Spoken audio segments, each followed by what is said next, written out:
Malum Kaido serves as a member of the Ultramarines' First Company during the 41st millennium. Among the greatest warriors of the chapter, his position as a Stern Guard veteran of the elite First Company, the Warriors of Ultramar, is legendary. Deployed to the Forge World of Graia by the Emperor's Holy Inquisition following the Chaos incursion of the Chaos Lord, Nemiroth, the impact left by the censured captain of the Second Company, Titus, was not lost on Kaido. Bellowing oaths of vengeance for the sudden loss of his squad, Sergeant Sidonus, and the glory of the hero of Graia, Malum Kaido purged the unclean filth of chaos, one bolt gun round at a time.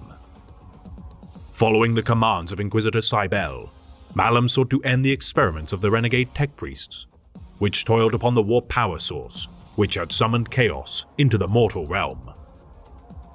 Bequeathed a servo skull, originally belonging to the fallen Inquisitor, Drogon, Kaido single-handedly cleansed Graia of the pawns of the ruinous powers. Locating the leader of the Chaos incursion, Tumulus Samael, the malevolent Chaos sorcerer despite his armies of thralls, could not best the zealous fury of Malum Kaido.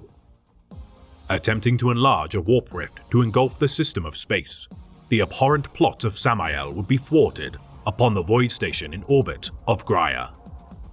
Slaying the champion of chaos and entrusting the warp power source to Inquisitor Cybele, Malum Kaido continued his purge of the heretics, which continued to fester upon Graia, never relenting in his slaughter of the unclean and upholding the glory of his chapter.